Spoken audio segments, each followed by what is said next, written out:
Hello everyone and welcome back to the channel. This is the third lecture for the chapter electrostatics. Alright, उसके हम दो sums बाकी है हमारे, तो वो हम लोग इस वीडियो में करेंगे. So let us start with the sums. We have completed till question number 11. So let us start with question number 12. Okay, I'll read the question that will be displayed over here and let us put the data of it.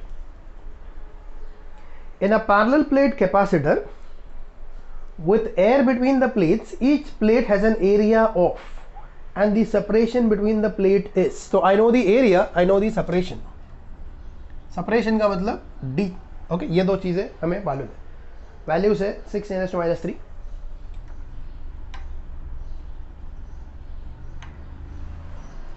D का value है 2 millimetre. Okay, तो this is given to you. आगे देखते हैं. First point, calculate the capacitance of the capacitor. तो there are three things to be found.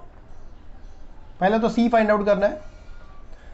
Second case में, if the capacitor is connected to 100 volt supply, what will be the charge on each plate? Okay, तो यहाँ पे voltage given है. Second case में it is how much? 100 volt.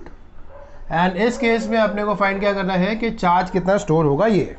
अभी तीसरा case में क्या दिया हुआ है? How would the charge on the plate be affected if a 2 millimeter thick mica sheet of K equal to 6. तो डाइलेक्ट्रिक कांस्टेंट गिवन है थर्ड के लिए कि K का वैल्यू अगर 6 है तो नया चार्ज स्टोर्ड कितना रहेगा. Okay, where the voltage remains same. चलो, so how we can solve it is, देखो A और D, इससे हम लोग को क्या मिल जाएगा? इससे हम लोगों को C मिल जाएगा. तो मैं सॉल्यूशन स्टार्ट करूंगा. C is equal to epsilon not A by D. Correct, A और D है तो अपने को C मिलता है यहाँ से. Let us put all the values here. तो C is equals to what? Epsilon not है 8.85 10⁻⁻12. एरिया का वैल्यू है 6 10⁻⁻³ डिवाइडेड बाई, ये मिलीमीटर है, मिलीमीटर टू मीटर करोगे तो -3 मीटर आएगा. तो इट इज 2 × 10⁻³ अब ऐसे नंबर्स में ऐसे वाले जो सम्स होते हैं उसमें पावर पहले सॉल्व कर लेने का, नंबर सिंप्लीफाइड करने का. सो 2 से मैं इसको ये कर देता हूँ, तो ये हो गया 8.85 × 3. ठीक है, ये काम खत्म. अब यहाँ पे देखोगे 12 और 3 वही बनेगा 15, और ये 3 नीचे से ऊपर जाएगा वो वापस कट हो जाएगा, मतलब इसको भी कट कर सकते थे. तो ये आ जाता है कितना? 10⁻12. ऑलराइट, तो फिर कैपेसिटर की वैल्यू कितनी है? इसी को खाली 3 से मल्टीप्लाई कर देना है. तो इट इज 2.655 10⁻11. 2.655 × 10⁻11 फैरेड. ओके, तो ये आ गया अपने को C का वैल्यू. ये अपना पहला पॉइंट खत्म होता है. अब बात करते हैं सेकेंड पॉइंट के लिए. V वोल्टेज हमने 100 लगाया है और चार्ज पता करना है, तो सिंपल है ना. Since Q is equal to what? CV ना. C का वैल्यू है 2.655 10⁻11 मल्टीप्लाई बाय वोल्टेज है 100 है, तो फिर कुछ सॉल्व करने की जरूरत है नहीं. 2.655 × 10⁻⁹ कूलम बराबर. ये पहला आंसर हो गया, दूसरा आंसर हो गया. खाली ये पावर्स का 2 से कम हो जाएगा. अब तीसरा आंसर क्या है? K अगर 6 है तो Q की वैल्यू क्या होती है? मतलब मुझे बेसिकली यहाँ पर इनिशियल वाले Q और नए वाले Q के बीच में रिलेशन निकालना है. करेक्ट है. अब यहाँ पे हम लोग क्या बात करेंगे कि Q और Q' के बीच में रिलेशन क्या है. तो अब ये वाला देखते हैं. देखो, एक डाइलेक्ट्रिक डालने के बाद में कैपेसिटर की वैल्यू क्या बन जाती है? तो since C equal to K epsilon not A/D, इसको मैं C' लिख देता हूँ. ये नया कैपेसिटेंस है कुछ. ठीक है, कब? जब हमने डाइलेक्ट्रिक डाल दिया है तो. But what I already know is कि एप्सिलॉन नॉट A/D क्या है? C है. तो इसको मैं क्या लिख सकता हूँ? It is K times of the actual capacitance. Alright, अब बात आ रही है चार्ज की. तो ये नया जो चार्ज है, therefore Q is equals to होता क्या है? CV होता है. तो यहाँ पर क्या आ जाएगा? C' × V आ जाएगा. Q is equal to CV but it is Q', तो it is C'. But what is C'? C' क्या है? C' है K टाइम्स ऑफ C. तो it is K times of C into V, correct. But C V का वैल्यू क्या है, C V का वैल्यू Q है, तो it is K times of Q। So I get a relation कि Q dash is equals to K times of Q, correct. अब इसका वैल्यू सब्स्टिट्यूट कर देंगे, तो Q dash is equals to K का वैल्यू है 6, Q का value यहाँ से आया है 2.655 into 10 to the power minus 9, okay. Just ये 6 से मल्टीप्लाई कर लेंगे and it is 1.593 10 raise to, so 1.593 10 to the power minus 8 coulombs, okay. ये है अपना थर्ड आंसर। तो कैपेसिटर से कनेक्टेड ये शायद फर्स्ट सम है जिसके अंदर कैपेसिटी का फॉर्मूला यूज हो रहा है। ये फॉर अ एयर कैपेसिटर, ये है for a dielectric capacitor, alright, and ये है चार्ज का formula. So that completes your this question. देखते हैं next question, that is 13th and the last question of the chapter. ये थोड़ा सॉल्यूशन बड़ा है और थोड़ा सा कैपेसिटेंस के अंडरस्टैंडिंग पे डिपेंडेंट है, right. So let us see what is given in the question. इस क्वेश्चन के अंदर 2 डायग्राम्स है जिसको सॉल्व करना है। मैंने यहाँ पे फर्स्ट डायग्राम ड्रॉ कर लिया है। अब हम लोग क्वेश्चन देखते हैं इसका क्या है। Find the equivalent capacitance between plates between P and Q given area of each plate is equals to A and separation between the plates is D। Okay, तो ये P और Q कहाँ है, ये 2 एंड्स है उसके, P और Q। हम लोग को क्वेश्चन बोला है कि P और Q मतलब ये 2 प्लेट्स जो दिख रहे हैं, इन 2 प्लेट्स के बीच में इक्विवेलेंट कैपेसिटेंस क्या होगा ये फाइंड आउट करो, राइट। P एंड Q के बीच में। अब इसके बीच में देखोगे तो यहाँ पे 3 स्लॉट्स कर दिए। नाउ ऐसे केसेस में जब इसको हॉरिजॉन्टली डिवाइड कर देते हैं तो याद रखो ये हर एक कैपेसिटर जैसा बिहेव करने लगता है। मतलब ideally it will look like this. ये प्लेट है, ये पहला बन जाएगा, ये दूसरा बन जाएगा और ये तीसरा बन जाएगा। This is how it will start to behave, okay. 1 2 और 3। तो ये कैपेसिटर नंबर 1, कैपेसिटर 2, कैपेसिटर 3, जिसकी डाइलेक्ट्रिक्स भी अपने को पता है। इसका K1 है, इसका K2 है, इसका K3 है। इनके बीच के डिस्टेंसेस भी अपने को पता है, कितना है ये D/3, D/3, D/3, alright. Now इसको जस्ट ऐसा देखोगे और इसको नाम भी दे देते हैं। चलो, पहला वाला कैपेसिटर C1, दूसरा कैपेसिटर C2, तीसरा कैपेसिटर C3। सो अगर तीनों सीरीज में है तो स्ट्रेट में क्या करो, सीरीज का फॉर्मूला यूज कर लो और सॉल्व कर लो, simple. Since C1, C2, C3 are in series, therefore equivalent capacitance क्या है, 1/CS is equals to 1/C1 plus 1/C2 plus 1/C3। But capacitance for a dielectric is what, capacitance लिखते कैसा है, तो C1 C2 C3 में separately लिख देता हूँ। C1 की वैल्यू होगी क्या, K एप्सिलॉन नॉट A/D, ये तो इन जनरल फॉर्मूला होता है। अब हमारे केस में देखते जाओ क्या है। तो C1 मतलब ये कैपेसिटर जिसकी डाइलेक्ट्रिक वैल्यू है K1, डिस्टेंस की वैल्यू है D/3। इस प्लेट की एरिया A है और यहाँ पे हर एक प्लेट की एरिया A ही है, तो A में कोई चेंजेस नहीं आएगा।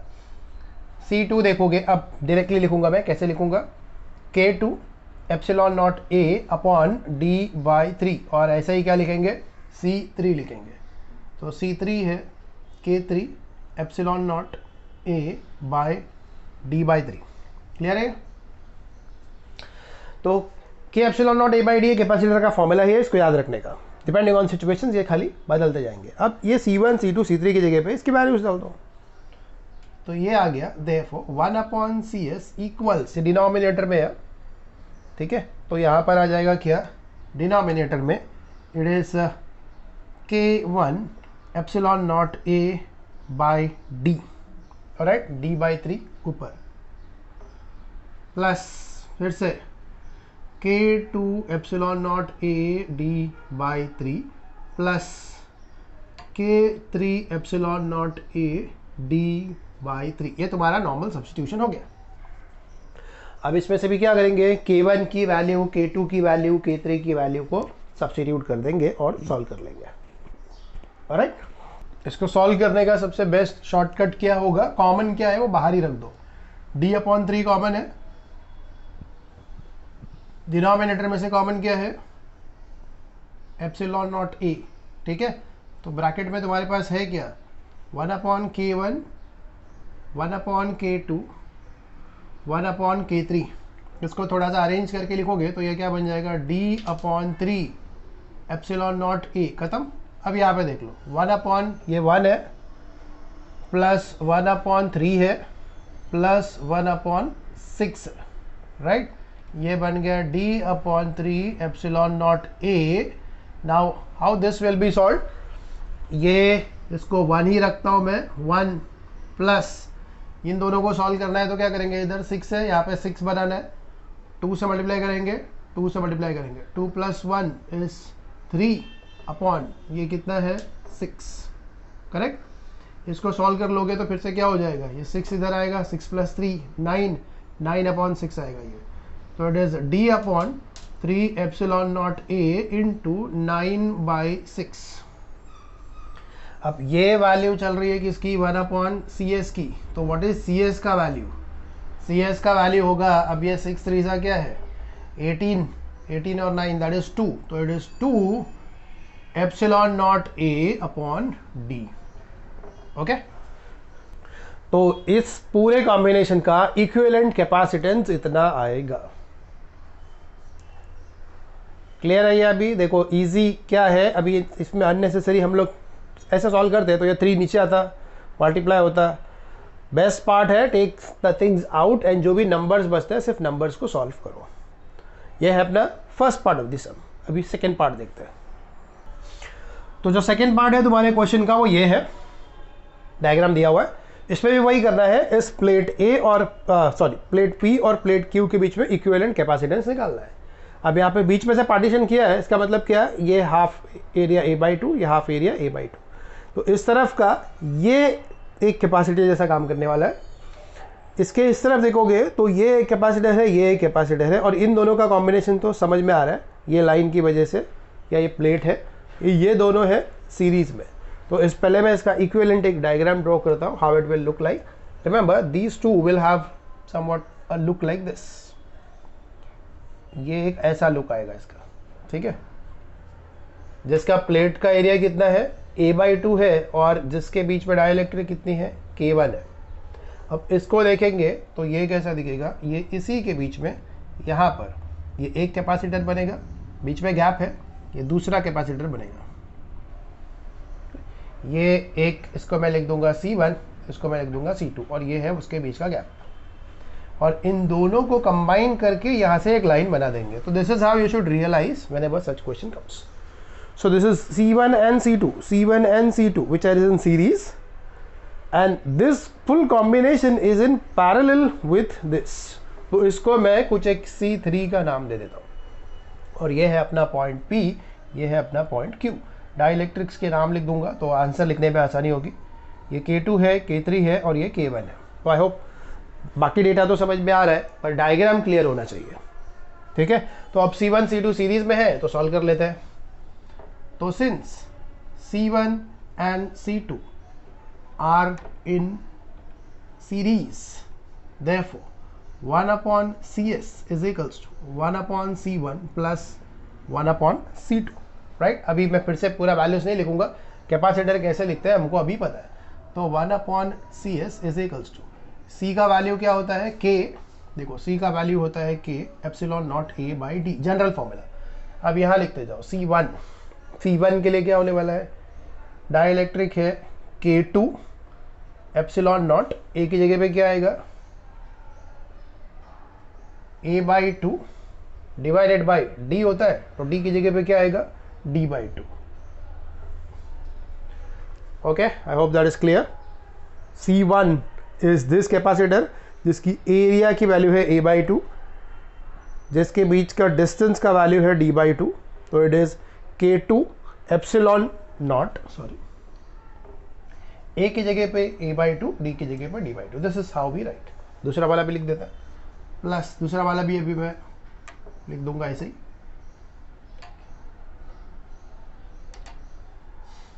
क्लियर? अब इसमें भी नंबर कौन से बदलने वाले हैं, खाली वही बदलेगा ना, सॉरी K1 K2 अलग अलग है, K2 K3, बाकी तो सारा कांस्टेंट ही है, उसको बाहर ले लो। तो ये क्या बन गया, न्यूमरेटर से d/2 कॉमन आ गया, it is epsilon naught, a/2 common आ गया, ब्रैकेट में क्या बचा 1/K2 प्लस 1/K3, ठीक है। अब इसको अरेंज कर लोगे तो ये बन जाएगा d/एप्सिलॉन नॉट a, इसको सॉल्व कर लेंगे तो ये आता कितना है, इसको मैं सॉल्व ही करके डायरेक्टली आंसर ही दे देता हूँ तुमको।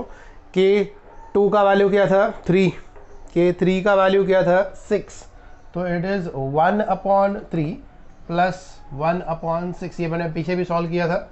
इसको क्या करेंगे, 3 को 6 बनाना है तो 2 यहाँ पे डाल देंगे, 2 और 6, तो 2 + 1 is 3, 3/6 is 1/2, तो इट इज़ d/एप्सिलॉन नॉट a इंटू 2, ये आ गया 1/CS का वैल्यू, तो CS क्या है 2 epsilon not a/d। Okay, that is your answer for CS, ठीक है। यानी कि इन दोनों की वजह से जो एक नया कैपेसिटर जनरेट हुआ है, इनकी वजह से उसकी वैल्यू है 2 एप्सिलॉन नॉट a/d, राइट। अब नेक्स्ट देखेंगे तो अब तुमको ये डायग्राम दिखेगा कैसा, मैं जस्ट मॉडिफाई कर रहा हूँ यहाँ पे। अब ये तो दोनों हट जाएगा बिकॉज इनकी जगह पे मेरे को एक नया आंसर आ गया है, ये नया कैपेसिटर आ गया है जिसकी वैल्यू क्या है CS है। तो now the CS and the C3 are in parallel combination. तो फिर अब पैरेलल की बात करेंगे। Since CS and C3 are in parallel, therefore